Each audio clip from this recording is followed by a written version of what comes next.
Hey guys, how's it going here? It's Yadam from Team PPG, and I'm excited to let you guys know that yeah, this is gonna be my channel that I'm gonna be producing and making some One Piece content for the new One Piece TCG.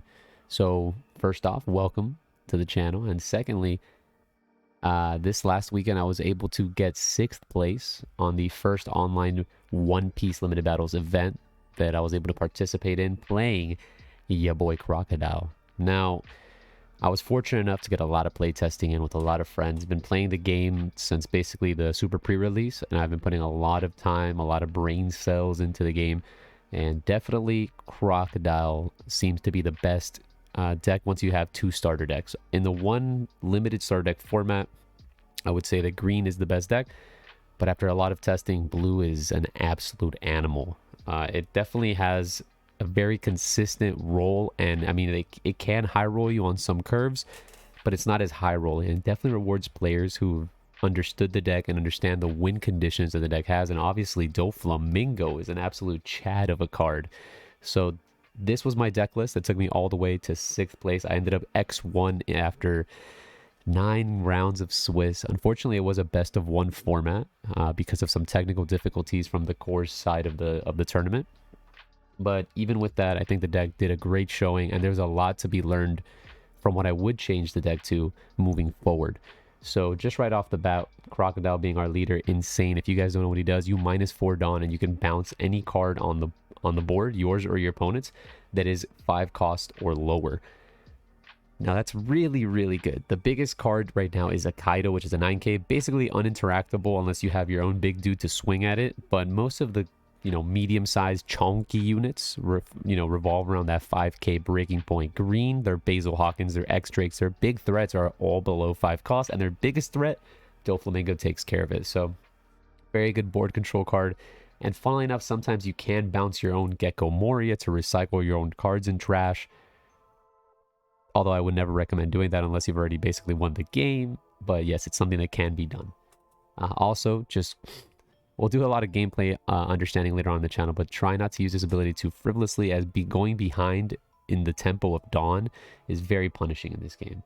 So we have Crocodile, we have Law, our 1-cost blocker, recyclable with Gecko Moria, best 1-cost blocker in the game.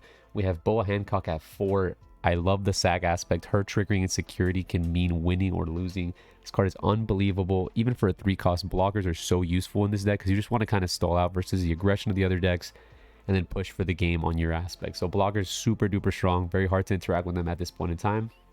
And then I have Jinbei. I wasn't a big believer at the 4k stat line 2 cost, but just because of the way that the curve works out on this deck and the way that your turns go out, the 2 cost is super important and allows you to push for board control. You can fight board control, you can fight the early aggression from other decks just because of Jinbei existing.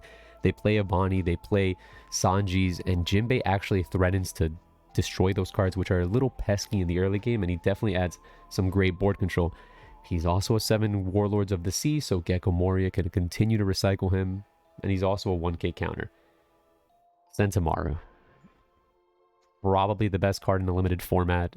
Being able to tutor out a 6k from the deck for free, you're basically netting 1 free memory. You're getting infinite deck knowledge. Every time you activate his effect, you can search through your deck and kind of figure out what you have left in your life, and you can play according to that. If you are good enough and practiced enough with your deck, you can go ahead and determine exactly what's in your life. I need a flamingo, there's 2 flamingos in life. I need sables to hit, there's a sables in my life. A Boa Hancock in life. There's very important things that you need to manage, and Sentomaru gives you information that no one else gets. Unbelievably unbalanced card. Best 3-drop, so he's good on odds. You can also play him on 6 because you can play him and then do his effect to pop up the Pacifista, so he's the best 6 curve, best 3 curve. What an animal. Then we got 4 Teach. Teach is there basically to out the Sentomaru. If you're going second, which you know is out of your control, they play the Sentomaru on 3. You answer with Teach on 4. They cannot play Sentomaru on 5. Because then you go into 6 and you can Sentomaru. So you get like infinite pressure off of the Teach. It's the best answer to the Sentomaru in the mirror. And he just outs the weenie blockers and allows you to go for games sometimes. He's also 4 statted, so the 4 is a perfect number with Crocodile, as you can play him, then -4, so you're getting the double bounce aspect. Very powerful card. Then I played 4 Weevil. I was under the impression that if I don't hit the Sentamaru on 3, I want to be stronger on odds because I always wanted to go first. So if I don't hit the Sentamaru because of, you know, it just happens sometimes, I wanted to have a play on 3. Ideally, I wanted to curve out a 1, a 3, and a 5, and a 7 to have the best possible curve possible, not to float any Dawn, and just go ham. Unfortunately, Weevil just doesn't end up cutting it in the late game, and he doesn't really provide much in the early game, and this was just kind of a misjudgment on my part.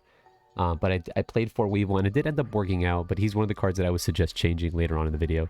I did play one of the promo Crocodiles because he's a 1k counter. The whole blocker aspect of the card, this whole text here is almost irrelevant. He just was an evens 5k with combo power.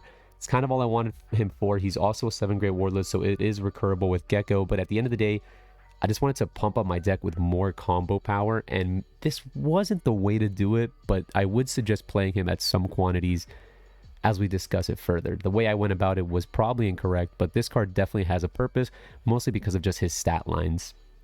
Ignoring this. I mean, sometimes it may come up versus a red matchup, but I doubt it. Then we have Gecko Moria, one of the best cards in the mirror match. This card makes it so your opponent can't bounce this card, right? He also is a 5k, so he's already threatening damage.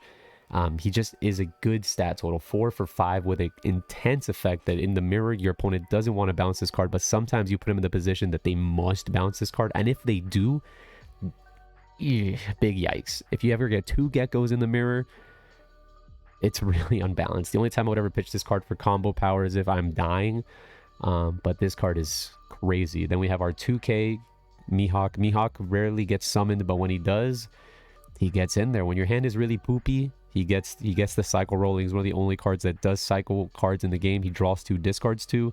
2k combo power, 5k 4-drop. This guy is fantastic, and he's also a 7-grade Warlord. So, and then I played 3 Pacifista. Now, I was wrong. I mean, it worked out, right? I didn't lose because I didn't have the 4th Pacifista. That wasn't my reasoning for losing.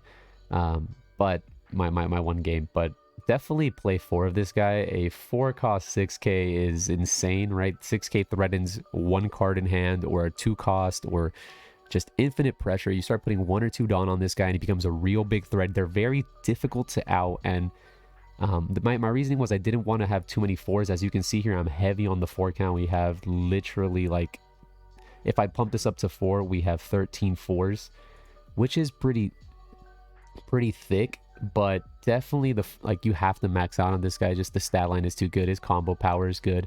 The only thing that he sucks is that he's a navy, so you can't really recycle him, but I mean, you have to have some drawback between the Sentamaru package. It can't be just unbelievably unbalanced. But definitely one of my mistakes was going to 3 on this guy. My idea was I'll never have him in hand. Sentamaru will always summon him from deck. And I never whiffed on it. I did not wish I played more. But at the same time, it just doesn't seem conceptually correct to go down on this card when I'm maxing out on this Crocodile. That's just wrong. Next, I played 5 of this big boy blocker Crocodile. Now, a 6k blocker is a real threat. 6k is a real number. It's not easy to push through, and makes me being much more defensive, and that's what this deck kind of wants to do. I want to be as defensive as possible so I can, you know, play my cards and kill you. Why is Queen so good? Not just because she cycles cards, but because she is a 6k blocker, right? 6k blocker. Queen also has combo power. This doesn't. Funnily enough, this does have an effect that came up maybe once or twice during the tournament, but that's mostly because of my opponent's lack of understanding of the card. But once they play around this card, this effect isn't really too good. He doesn't have combo power often enough. He just sits in your hand in the mirror, because 5k is bounceable by your leader. It just doesn't work out the way you want it to. So Crocodile, I would question his number and his priority in this deck. And then the big daddy of the deck, Doflamingo. One of the best cards in the limited format. He is non-interactable because of his 7 cost. There is no card in this game currently that makes sure that this card gets bounced, deleted, moved, you know, whatever. And with a 7k body, he's very difficult to threaten, especially if I have 2 Dawn up. That means I have 11k off of just a Love beam, and he's almost just unkillable. He threatens to kill the Kaido. He threatens to kill the opponent. Multiple Flamingos is most certainly game, and just because of the stat line, you play the Flamingo, you flip because of the Crocodile, and you're just in such a commanding position. He's unbelievable. He is one of the most scary cards in the game, and he has, you know, we have, you know, made a statement where you have the Flamingo flip turn, which is when you're at 10 Dawn, you Flamingo, you you know, Flamingo Jinbei Law flip, or you Flamingo leave 2 up Law flip. Like, you want to use all your Dawn and then just flip because of the Crocodile. That's a double bounce with a 7k on board, and it's just, that's too much of a tempo swing on most opponents. Then we have 4 of the Love Beams, fantastic counter option. The fact that it's a 2 like makes it, you would argue, weaker than a Blast Breath, but the fact that it has the draw potential, this card's insane. One of the best counters in the game, by far. And Sobbles is a great card. Having too many of it in your hand is bad because it is not combo power, but you need 3 of it, as sometimes in the mirror, you do have to make sure that you have control of the boards. And Sobbles allows you to sometimes not play your Doflamingo because you don't want to just Flamingo the Flamingo. People that keep saying Flamingoing the Flamingo is kind of troll. There are some board states which warrant it, but most of the time you want to develop under their Flamingo. The Flamingo, you ignore it, you go wide, and then they have a much tougher time dealing with that than if you just like kind of pause the game to go Flamingo, Flamingo, Flamingo, Flamingo, and then you're just not really developing or doing anything. You're just trading cards in hand, and the person that's ahead at that point or has a bigger hand size will most likely win. So you don't want to fall into this trap. And Sobbles lets you play around it, right? So they Flamingo you on curve on 7, you're on 8, you go Sobbles, Gecko Moria. You go Sobbles, develop, you know, a Centamaru Law. Like, they're in a much more difficult spot. Then they're forced to Flamingo again. They can't flip because then they'll be behind too much mana. So you just have to make sure that this Sobbles sometimes connects. And oftentimes it lets you go for game. They'll go double queen pass, and you're like, cool, Sobbles, Crocodile, you're dead. So at the end of the day, this deck is fantastic. I think Crocodile is going to have a lot of success in this limited battle series. Definitely you're going to see more of this blue deck popping up more and more as these next couple events with the PPG and the Play TCG tournaments. My recommendations to you guys, and here's the goo. We'll just make the changes real quick, and just like that, the deck has gotten infinitely better. You might even be, you know, inclined to go 2 on this Crocodile and just up this one because you just want to have combo power. There were so many games where my opponents, my teammates, they just lost because they were 1 counter short, and you don't want to be that guy. Although Crocodile is a 6k and he is a threatening body, the fact that he doesn't have that combo power makes it very, very rough. He's also not tutorable by Gecko Moria, and oftentimes he just ends up being in 2s or 3s in your hand. Definitely play test it. You can, I would suggest cutting, you know, this down to 3 or to 2. I'm not really sure which one's correct, but it's definitely up to your playstyle. The rest of this seems extremely clean to me. I want to be better on the evens just because on the 10 turns, I want to go 4-4-2. I want to go 4-1-2-3. Like, I want to go ahead and give myself options to go wide with this deck. Make my weenies go in there and just swing at you with a 10 Dawn. Activate my -4 Dawn and just like be ahead on board control. The name of the game is board control, and kill your opponent when you have the kill turns. Just calculate it and go for it. And as we go into the more, you know, in-depth, you know, game analysis that we're going to do on the channel, I'm hoping to teach you guys a little bit of what I've been able to learn. And as always, guys, thank you for your support. Continue to check us out. I will be doing content still on the PPG channel and be affiliated with PPG, making more and more One Piece and Digimon content. So continue to check us out there. I'm going to be streaming live on Twitch. No set schedule, just occasionally when cool tournaments and I have some free time. But thank you guys for your continued support, and I'll see you on the next one. Peace.